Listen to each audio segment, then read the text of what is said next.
형법을 강의하고 있는 형법 강사 강산입니다. 제 카페를 좀 소개를 해드리면요. 다음 카페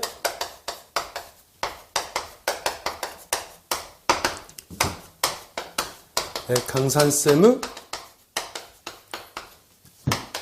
형사법 교실입니다. 이번 시험에도 이제 시험이 2017년 1차 시험이 끝나지 며칠이 안 지났네요. 제 카페에 와보시면 미수범 처벌하는 것 두 문자로 정의된 것, 그 다음 1조 추구표, 이번도 3회 체납 1조 1항을 적용했는데 출제가 됐잖아요. 그런 자료도 있으니까 와서 그 확인도 하시고 또 가입도 하시고 자료 많이 활용하시기 바랍니다. 이번 시험 좀 분석을 해드리겠습니다.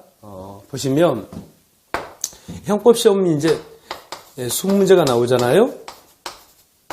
20문제가 나오는데 지금 시험이 끝나자마자 형법 때문에 괴로워하신 분들, 그 다음 형법 때문에 또 합격하신 분들이 아주 많을 겁니다.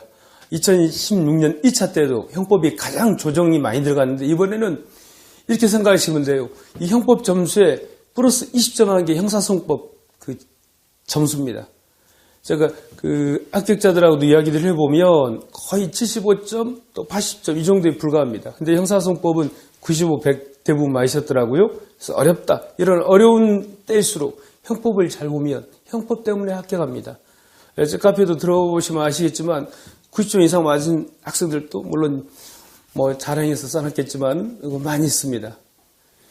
이런 그 시험에 대비해서는 특정 부분만 본다든지 시험에 자주 빈출되는 부분만 봐서는 절대로 커트라인 가까이는 맞을 수 있지만 커트라인 넘는 또는 다른 과목에 점수를 나눠줄 수 있는 그런 점수를 맞기 힘듭니다.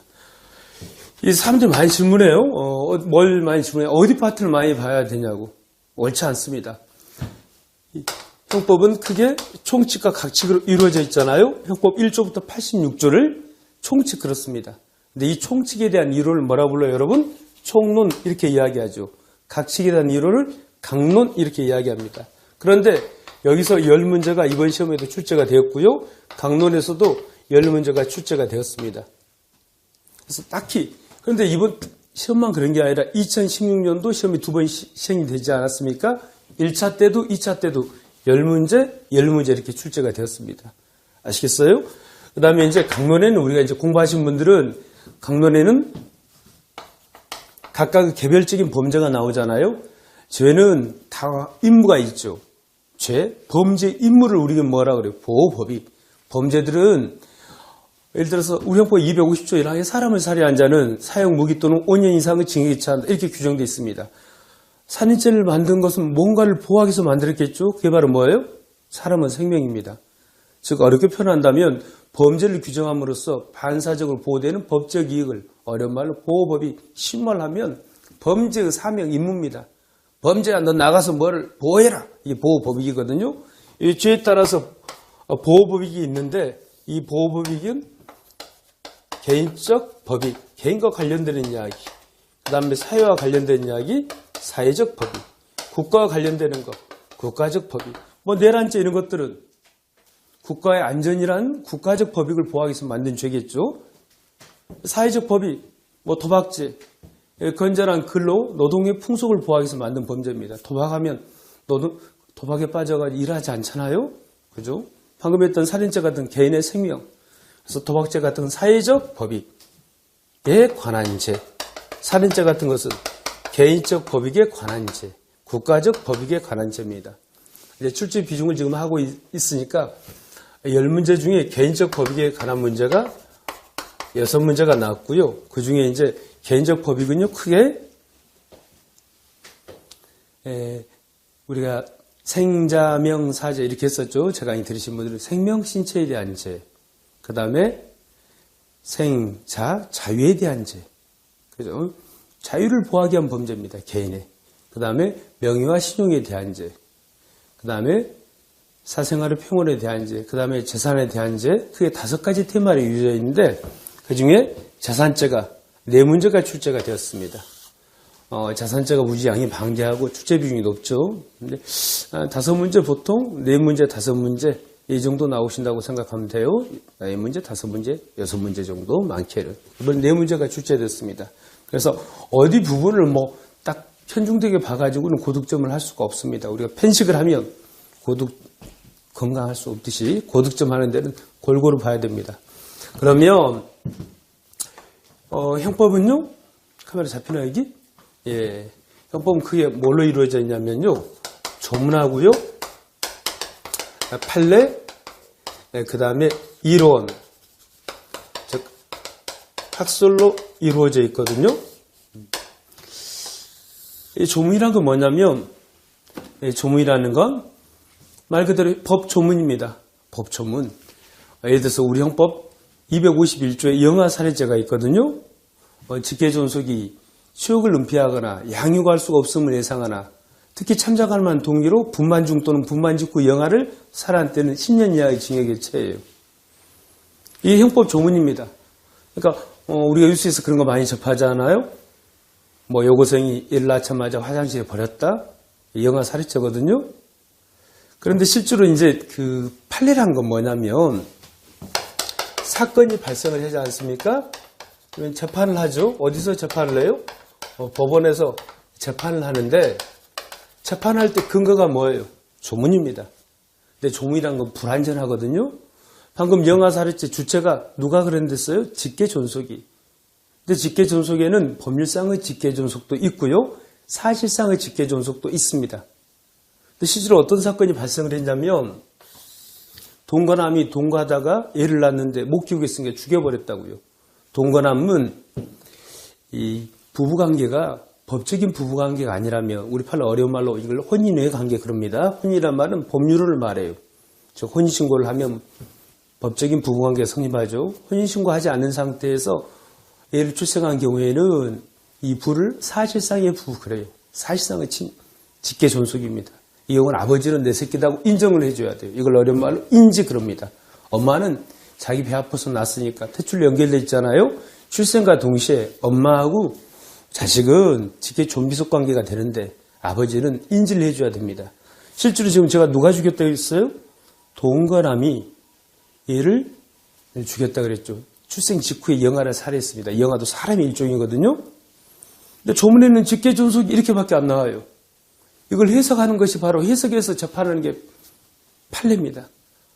우리 판례는 직계존속은 법률상 직계존속만 되지 사실상의 직계존속은 포함할 수 없다 이렇게 이야기합니다. 그래서 동거남은 그 좌우 관계에서 법률상 직계존속이 아니니까 보통 살인죄로 처벌한 판례가 있다고요. 그래서 판례란 거 뭐냐면 재판을 이렇게 했다. 재판 EX입니다. 재판 내예요. 그래서 이걸 줄여서 우리가 재판내 이렇게 이야기합니다. 아시겠어요? 그 다음에 이제 이 학설은 교수님들이 이 조문을 분석을 할 적에 화금 말한 사례, 제가 영아살해죄 우리 형법 조란 뜻이죠. 251조에 보면 영아살해죄 이렇게 돼 있는데 영아살해죄는 직계존속이 이렇게 시작하거든요. 주체가 직계존속 이렇게만 돼 있어요. 근데 방금 제가 뭐랬어요? 판례는 법률상의 직계존속만 된다. 이 자리에 판례는. 그런데 학자님들은 학설은요 다수설이라고 이제 학설 중에 영아살해죄의 직계존속은 법률상의 직계존속만 된다. 법률상의 직계존속 물론이고 사실상의 직계존속도 포함이 된다. 그러면 이제 두 가지 견해가 있다 그러면 더 많은 학자님들이 지지하는 설을 우리가 다수설 그럽니다. 그래서 7, 법률상, 사실상 다 된다. 7이라면 이게 다수설. 나머지 3은 소수설 그럽니다. 뭐 10대 0이라든지 10분의 학자님들이 있는데 또 9대 0, 9대 1 정도 되면 통설 이 정도 이야기하고요. 그런데 우리 학자님들은 법률상의 직계존속은 물론이고 사실상의 직계존속도 포함된다 그래요. 이게 뭐냐면 이론이고 학설이랍니다. 근데 이제 다행히 이번 시험도 그렇습니다만은 이 학설은 출제되지는 않습니다.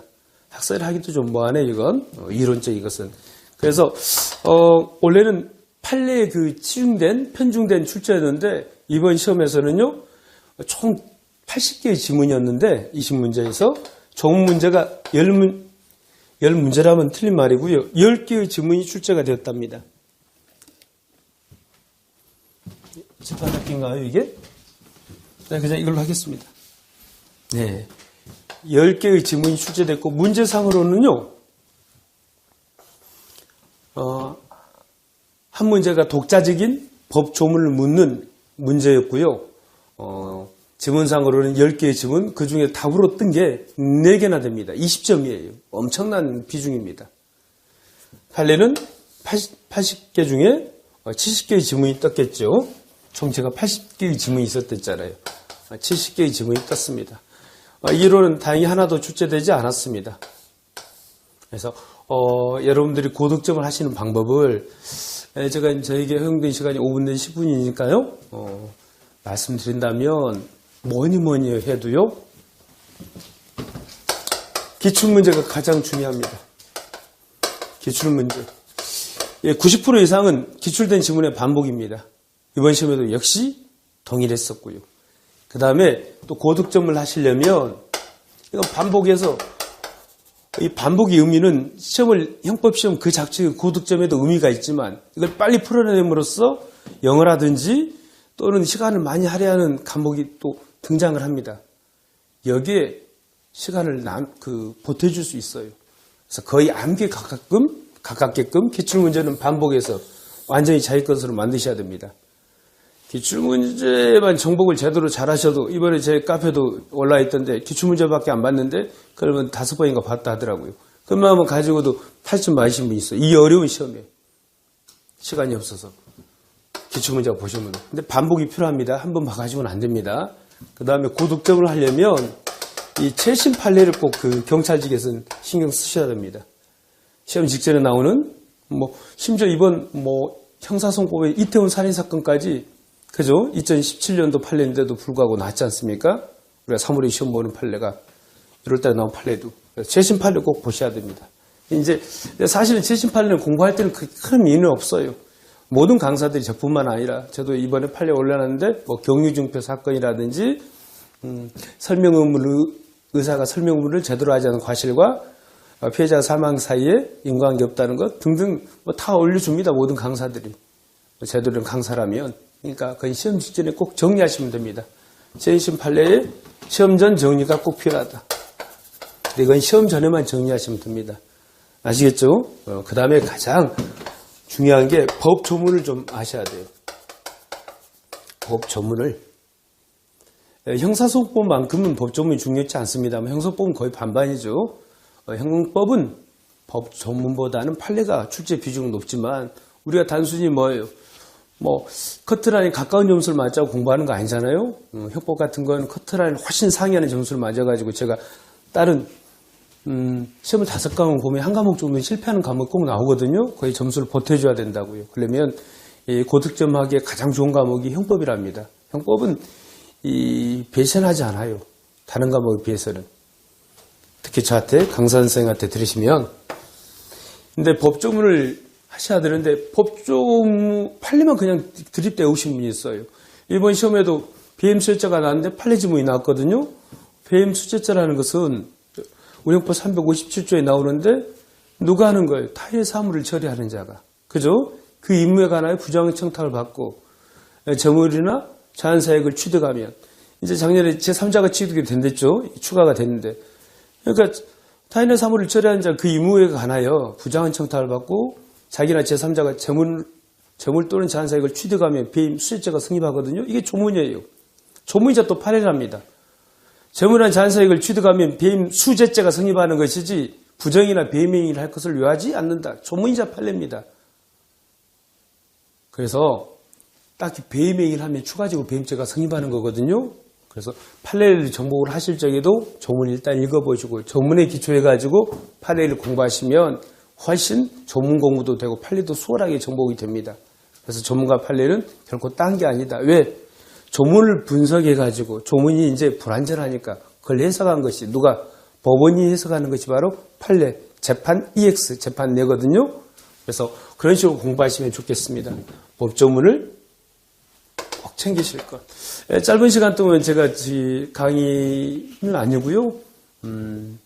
이번 시험 분석하고 이제 여러분들이 형법 제목을 붙여보면 고득점 방안. 내용보다는 제목이 근사하네요. 형법 고득점 방안. 그래서 기출문제 반복, 최신 판례 시험장 정리, 그 다음에 법조문을 중시할 것.